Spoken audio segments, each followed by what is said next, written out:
Os meus pais dizem que eu era péssimo, até tipo aos 6 anos, eu não me lembro. Do tempo que eu me lembro de mim, eu era uma criança muito calminha, bem comportada. Mas os meus pais diziam que eu era insuportável, até para aos 5, 6 anos, estava sempre a chorar. Sempre fui um daqueles miúdos introspectivos, que gostava de estar em casa a ler e que vivia um mundo muito próprio. E portanto eu vivia num mundo relativamente solitário, de brincar sozinho, nunca fui muito sair, ou ter muitos amigos lá na rua.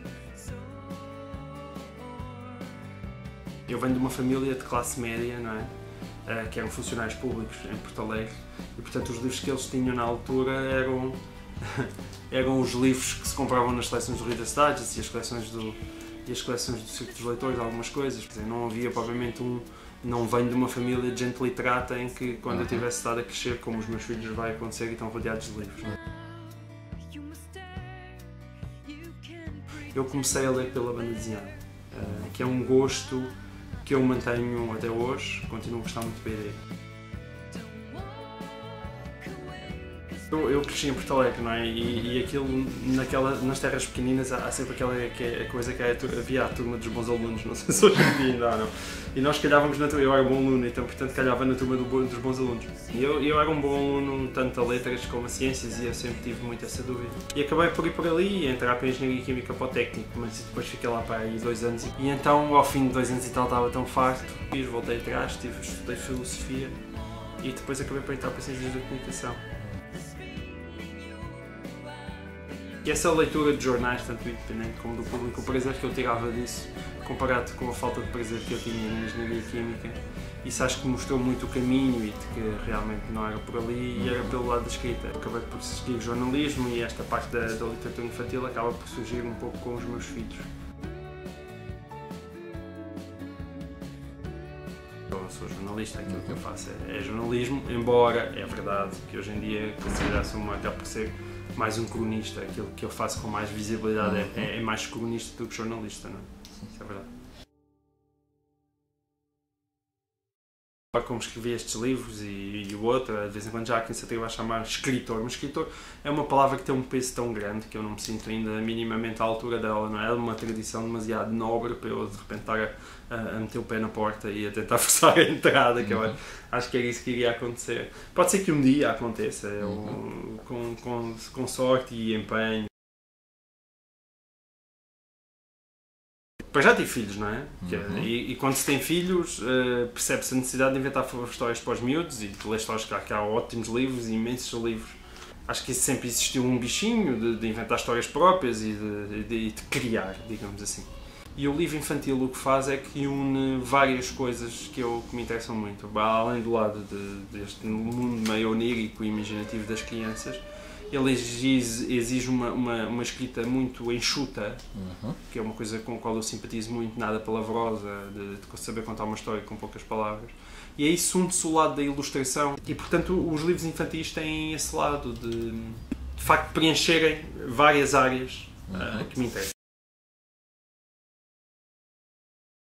Infelizmente, Portugal, hoje em dia, tem editoras muito boas, não é? Hoje em dia a gente sabe que o que sai ou no Orfeumini, ou na Planeta Tangerina, ou na Calandraca, tudo o que vem, ou na Broá, hoje em dia, até o Ovo, tudo o que vem é bom, porque há pessoas boas a escolherem livros infantis e há coisas boas a serem editadas cá. Eu acho que os livros infantis estão cada vez mais para adultos, ou seja, estão cada vez mais sofisticados. As pessoas estão-se a afastar muito de uma história bem contada, com princípio, meio e fim. Às vezes em nome de uma complexidade muito grande, tanto em termos narrativos como em termos de ilustração. E eu acho que os miúdos às vezes ficam um pouco perdidos naquelas histórias infantis. A intenção é boa, no sentido em que está tudo bem aberto, então vamos abrir a tua imaginação e tudo isto pode significar o que tu quiseres, mas os miúdos perdem-se um bocado. Eu gosto muito destes 3 livros porque, para começar, eles são todos muito diferentes uns dos outros e todos eles me satisfazem bastante. Eu não tenho a menor dúvida que o meu livro mais eficaz para ser lido é o A Baleia no Quarto, e é aquele que tem a história mais tradicional. Embora aquele em que eu acho que é o casamento entre ilustração e texto é mais perfeito, porque as coisas foram, acho eu, mais trabalhadas em conjunto e mais mastigadas em conjunto, é O Pai Mais Horrível do Mundo. Na verdade, estes livros foram todos escritos praticamente ao mesmo tempo. Eles foram saindo de forma sequenciada, mas eles não chegam os três juntos. Eu sempre encarei estes livros, os livros infantis em si, como um conjunto, de dedicar livros que eu dedicaria aos meus filhos. E portanto, eles têm essa característica que eu acho que é particular e única, de certa maneira, eu ser o protagonista de todos eles. Mas era mesmo para dar um lado de intimidade e de pessoalização que eu acho que nos torna mais próximos, não é? Que torna as pessoas mais próximas daquilo que é o autor e daquilo que está a escrever. E um trabalho sobre a família é sempre um trabalho sobre a intimidade. E portanto pareceu-me que fazia sentido. Eu existo mesmo em desenho para ser maltratado pelos ilustradores. Há uns que me fazem gordos demais, geralmente outros fazem magros demais. Não, por acaso, na representação de mim próprio não tenho assim grande... Quer dizer, lá está, eu coloco-me aí, mas não me centro muito em mim a dizer onde é que estás mais bonito. Eu acho que os livros acabam por ser mais influenciados em termos estilísticos pela banda desenhada. Lá está, como eu estava a explicar há pouco, até pela escolha dos ilustradores, propriamente pela literatura infantil. As pessoas que eu convidei para ilustrarem os meus livros eram todas pessoas que eu admirava muito como autores de banda desenhada, qualquer uma delas. Porque com todos eles o que eu fiz foi, eles são para todos os efeitos realmente meus parceiros, e eu tentei ao máximo que fosse uma obra em que eu opinasse muito e eles quisessem também podiam opinar.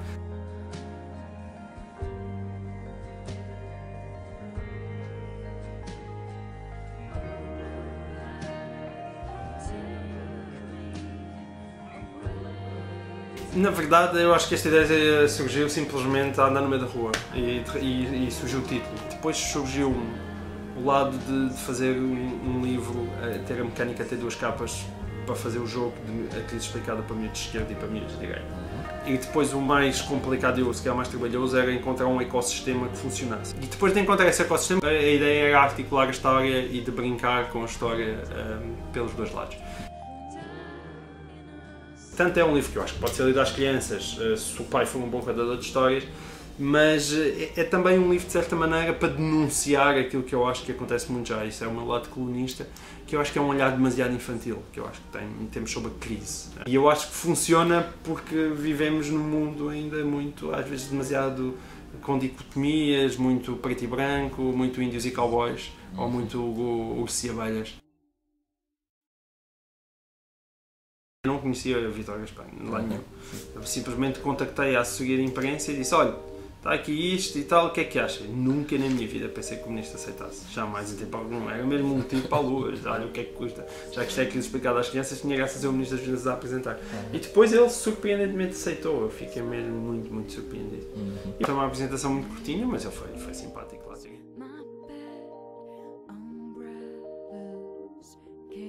E esta história surgiu em algum dia em que eu já tinha esgotado toda a literatura infantil da casa, e então eu comecei a contar esta história da Belém no quarto, portanto, de mero acaso, portanto essa surgiu assim no meio de uma noite, começou a surgir esta ideia de uma Belém entrar no quarto e depois a história foi desenvolvida isoladamente por si só.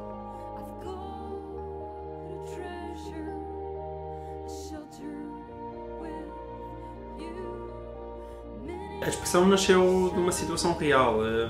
O Gui, como eu disse, ele é muito reguila e é muito chato e está sempre a dar palpites e a chatear e tudo isso. E então houve uma altura em que eu devia estar a corrigir já pela 15ª vez e ele já estava a protestar muito e dizer tu és mau e não sei o quê. E eu devo ter dito, assim, realmente eu sou o pai mais horrível do mundo. E a expressão pegou e aí frequentemente ele dizia tu és o pai mais horrível do mundo. E portanto nasce realmente de uma situação muito real. Este foi um trabalho de enorme humildade da parte dele de se colocar, de certa maneira, até quase visualmente nas mãos da pessoa que está a escrever. O que eu acho que ele fez extraordinariamente, e é isso que aconteceu um bom artista, é encontrar um espaço de liberdade onde parece que não havia, não é? E depois foi tornar aquelas minhas frases, dizer, olha, aqui ele está a morder ele aqui está a querer fazer festas a um cão e o cão está-lhe a querer morder, e transformar isso nessa página que eu acho que é maravilhosa, de dinâmica, aquela diagonal que vem de cima a baixo desde a mão, um ângulo incrível. Ou seja, ele tem uma imensa criatividade a partir de quase uma coisa que se calhar um outro ilustrador menos generoso consideraria um colete de forças. Sim, frequentemente. Isso é como todos os pais. Eu acho que os pais são simultaneamente os mais horríveis e os mais incríveis.